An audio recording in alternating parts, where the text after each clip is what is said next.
Welcome to my YouTube channel VK current affairs में आपका स्वागत है। आज हम डिस्कस करेंगे पंचवर्षीय योजनाएं। देखो, पंचवर्षीय योजनाओं को लागू करने से पहले योजना आयोग का गठन किया गया। वो कब किया गया? 15 मार्च 1950 को। आते हैं हम पंचवर्षीय योजनाएं। देखो, भारत ने पंचवर्षीय योजनाओं की अवधारणा को रूस से ली गई थी। पंचवर्षीय योजनाएं वह प्रक्रिया है जिसमें वांछित लक्ष्यों को प्राप्त करने के लिए सीमित प्राकृतिक संसाधनों का कुशलतापूर्वक उपयोग किया जाता है। भारत ने अब तक 12 पंचवर्षीय योजनाएं लॉन्च की हैं और वर्तमान सरकार ने भारत में पंचवर्षीय योजनाओं को बनाना बंद कर दिया है। भारत की पहली पंचवर्षीय योजना 1951 में शुरू की गई थी। भारत में पंचवर्षीय योजनाओं की शुरुआत जवाहरलाल नेहरू के समय में शुरू की गई थी। भारत की पहली पंचवर्षीय योजना 1951 में शुरू की गई थी और 12वीं और अंतिम परियोजना 2017 में खत्म हो गई थी। पहली पंचवर्षीय योजना, प्रथम पंचवर्षीय योजना। इस योजना की अवधि 1951 से 1956 तक थी। इस योजना हैरोल्ड डोमर मॉडल पर आधारित थी। इसका मुख्य ध्यान देश की कृषि विकास पर था। इस योजना सफल रही और 3.6% की वृद्धि दर हासिल की। इस योजना में 1952 में सामुदायिक विकास कार्यक्रम एवं 1953 में राष्ट्रीय प्रसार सेवा को प्रारंभ किया गया था। बाखड़ा नागल, दामोदर घाटी व हीराकुंड जैसी बहुउद्देश्य परियोजनाएं इसी योजना की देन थी। चलते हैं हम दूसरी पंचवर्षीय योजना की तरफ। दूसरी पंचवर्षीय योजना, इस योजना की अवधि 1956 से 1961 की थी। इस योजना पीसी महालोनबिस मॉडल पर आधारित थी। इसका मुख्य लक्ष्य देश के औद्योगिक विकास पर था। यह योजना भी सफल रही और इसने 4.1% की वृद्धि दर हासिल की थी। इस योजना के दौरान राउरकेला, भिलाई तथा दुर्गापुर में लोहे इस्पात संयंत्र स्थापित किए गए। चित्तरंजन लोकोमोटिव एवं सिंदरी उर्वरक कारखाना भी इस योजना की देन है। चलते हैं हम तीसरी परियोजना की तरफ। तीसरी परियोजना 1961 से 1966 के बीच में की थी। इस योजना को गॉडगिल योजना भी कहा जाता है। इस योजना का मुख्य लक्ष्य अर्थव्यवस्था को गतिमान और आत्मनिर्भर बनाना था। चीन से युद्ध के कारण यह योजना फेल हो गई थी। इस योजना की वृद्धि दर का लक्ष्य 5.6% था, लेकिन वास्तविक वृद्धि दर 2.4% था। रूस के सहयोग से बोकारा आयरन व स्टील इंडस्ट्री की स्थापना की गई। पहली, दूसरी और तीसरी पंचवर्षीय योजना में सरकार ने ट्रिकल डाउन थ्योरी का अनुसरण किया। योजना अवकाश, देखो योजना अवकाश भी पूछा जाता है। 1966 से 1969 तक थी। देखो, योजना अवकाश की समयावधि 1966 से 1969 तक थी। इन तीनों सालों में कोई भी पंचवर्षीय योजना नहीं बनाई गई थी, बल्कि हर साल एक वर्षीय योजना बनाई गई और हर योजना में कृषि और संबद्ध क्षेत्रों के साथ साथ उद्योग क्षेत्र को समान प्राथमिकता दी गई थी। योजना अवकाश को बनाने के पीछे का कारण भारत पाकिस्तान युद्ध और तीसरा पंचवर्षीय योजना की विफलता थी। चलते हैं चौथी पंचवर्षीय योजना। चौथी पंचवर्षीय योजना अवकाश काल के खत्म होने के बाद 1969 से 1974 तक थी। इस योजना के दो मुख्य उद्देश्य थे। पहला, स्थिरता के साथ विकास और दूसरा, आत्मनिर्भरता की स्थिति प्राप्त करना। इस योजना के दौरान ही 1971 के चुनावों के दौरान इंदिरा गांधी द्वारा गरीबी हटाओ का नारा दिया गया था। यह योजना असफल रही थी और 5.7% की दर के लक्ष्य के मुकाबले केवल 3.3% की वृद्धि दर हासिल कर सकी थी। इस योजना का प्रारूप आयोग के उपाध्यक्ष DR गॉडगिल द्वारा तैयार किया गया था। इस योजना के अंतर्गत जुलाई 1969 में 14 वाणिज्यिक बैंकों का राष्ट्रीयकरण किया गया। चलते हैं पांचवी पंचवर्षीय योजना की तरफ। इस योजना की अवधि 1974 से 1979 तक थी।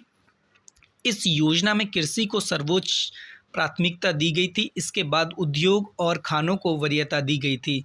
कुल मिलाकर यह योजना सफल रही थी, जिनसे 4.4% के लक्ष्य के मुकाबले 4.8% की वृद्धि दर हासिल की थी। इस योजना का ड्राफ्ट डीपी धर द्वारा तैयार किया गया था। नवनिर्वाचित मोरारजी देसाई सरकार ने इस योजना को समय से पहले ही 1978 में समाप्त कर दिया था। 2 अक्टूबर 1975 में क्षेत्रीय ग्रामीण बैंक की स्थापना की गई। काम के बदले अनाज कार्यक्रम इस योजना में प्रारंभ किया गया। Next, rolling plan. जनता पार्टी द्वारा 5वीं पंचवर्षीय योजना को 1 वर्ष पहले समाप्त करके एक नई योजना को 1 अप्रैल 1978 में प्रारंभ किया गया, जिसे अनवरत योजना की संज्ञा दी गई। अनवरत योजना का प्रतिपादन गुन्नार मिर्डल ने किया था तथा इसे भारत में लागू करने का श्रेय डी.टी. लकड़वाहाला को जाता है। 1979 में ग्रामीण युवा स्व रोजगार परीक्षण कार्यक्रम ट्राइसैम की शुरुआत की गई। काले धन की मात्रा को कम करने के लिए उच्च मूल्य की मुद्रा 1000 के नोट की वैधता समाप्त कर दी गई। सार्वजनिक बीमा योजना शुरू की गई। छठी पंचवर्षीय योजना। इस योजना की अवधि 1980 से 1985 तक थी। इस योजना का मूल उद्देश्य गरीबी उन्मूलन और तकनीकी आत्मनिर्भरता प्राप्त करना था। छठी पंचवर्षीय योजना ने भारत में आर्थिक उदारीकरण की शुरुआत की थी। इस योजना के समय से देश में फैमिली प्लानिंग की शुरुआत और नाबार्ड बैंक की स्थापना हुई थी। 1982 में ही एक्जिम बैंक स्थापित किया गया। यह योजना बहुत सफल हुई थी। इसका विकास लक्ष्य 5.2% था, लेकिन इसने 5.7% की वृद्धि दर हासिल की थी। इस योजना में 1980 में 6 बैंकों का राष्ट्रीयकरण किया गया। याद रखने वाला पॉइंट है। आते हैं 7वीं पंचवर्षीय योजना की तरफ। इस योजना की अवधि 1985 से 1990 तक थी। इस योजना के उद्देश्य आत्मनिर्भर अर्थव्यवस्था की स्थापना और रोजगार के पर्याप्त अवसर पैदा करना शामिल था। इस योजना में पहली बार निजी क्षेत्र को सार्वजनिक क्षेत्र की तुलना में अधिक प्राथमिकता मिली थी। इसका विकास लक्ष्य 5% था, लेकिन इसने 6% वृद्धि दर हासिल की थी। इस योजना में इंदिरा गांधी आवास योजना, जवाहर रोजगार योजना और नेहरू रोजगार योजना को लागू किया। प्रो राजकृष्ण ने 7वीं योजना को हिंदू वृद्धि दर के रूप में वर्णित किया है। वार्षिक योजनाएं। राजनीतिक अस्थिरता के कारण वर्ष 1990-1992 में 2 वार्षिक योजनाएं चलाई गईं। इसी दौरान 1991 में नई आर्थिक सुधार की घोषणा की गई। सरकार ने लघु उद्योगों के विकास के वर्ष 1990 में सीडीवी की स्थापना की। चलते हैं 8वीं पंचवर्षीय योजना। इस योजना की अवधि 1992 से 1997 तक थी। इस योजना की मानव संसाधन विकास जैसे रोजगार, शिक्षा और सार्वजनिक स्वास्थ्य के विकास को सर्वोच्च प्राथमिकता दी गई थी। इस योजना के दौरान नरसिम्हा राव सरकार ने भारत की नई आर्थिक नीति को मंजूरी दी थी, अर्थात देश में उदारीकरण, निजीकरण और वैश्वीकरण एलपीजी मॉडल की शुरुआत हुई थी। यह योजना सफल रही थी। इसकी विकास का लक्ष्य 5.6% रखा गया था, लेकिन इस योजना ने 6.8% की वार्षिक वृद्धि दर हासिल की थी। इस योजना में जॉन डब्ल्यू मूलर मॉडल को स्वीकार किया गया। चलते हैं हम नौवीं पंचवर्षीय योजना की तरफ। इस योजना की अवधि 1997 से 2002 तक थी। इस योजना का मुख्य फोकस न्याय और समानता के साथ विकास पर था।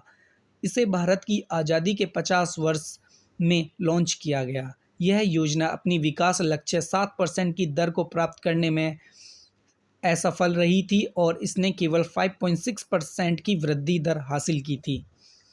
10वीं पंचवर्षीय योजना। इस योजना की अवधि 2002 से 2007 तक थी। यह योजना व्यापक आगत निर्गत मॉडल पर आधारित थी।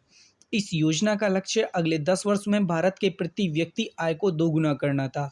इसका उद्देश्य 2012 तक गरीबी अनुपात को 15% तक कम करना था।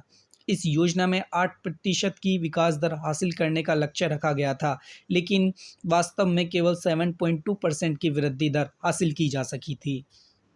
11वीं पंचवर्षीय योजना। इस योजना की अवधि 2007 से 2012 तक थी। यह योजना सी रंगराजन द्वारा तैयार की गई थी। इसकी मुख्य थीम तेज और अधिक समावेशी विकास था। इस योजना में 8.1% विकास दर पर हासिल करने का लक्ष्य रखा गया था, लेकिन वास्तव में केवल 7.9% की वृद्धि दर हासिल की जा सकी। 12वीं पंचवर्षीय योजना, जो कि अंतिम परियोजना है, इसको हमें याद रखना है। इसके बाद नीति आयोग का गठन किया गया। आते हैं हम 12वीं पंचवर्षीय योजना की तरफ। इस योजना की अवधि 2012 से 2017 तक थी। यह योजना सी रंगराजन द्वारा तैयार की गई थी। इसकी मुख्य थीम तेज, अधिक समावेशी और सतत विकास थी। इस योजना में 8% विकास दर हासिल करने का लक्ष्य रखा गया था, लेकिन वास्तव में केवल 6.8% की वृद्धि दर हासिल की जा सकी। इसका उद्देश्य था गैर कृषि क्षेत्र में 50 मिलियन का नए काम के अवसर पैदा करना, 0 से 3 साल के बच्चे के बीच कुपोषण को कम करना, वर्ष 2017 तक सभी गांवों में बिजली उपलब्ध कराना, ग्रामीण आबादी के 50% जनसंख्या को उचित पेयजल की सुविधा उपलब्ध कराना, हर साल 1 मिलियन हेक्टेयर क्षेत्र में पेड़ लगाकर हरियाली फैलाना, देश के 90% परिवारों को बैंकिंग सेवाओं से जोड़ना। दोस्तों, इस वीडियो को देखने के बाद आपको किसी भी और वीडियो को देखने की ज़रूरत नहीं पड़ेगी। इससे क्वेश्चन बाहर नहीं जाने का है। हमने क्विक रिवीजन के लिए ये टेबल चार्ट बनाया है, आप इसको पढ़ के रिवीजन कर सकते हैं। Thank you for watching. अच्छी लगी हो तो लाइक करना और सब्सक्राइब करना।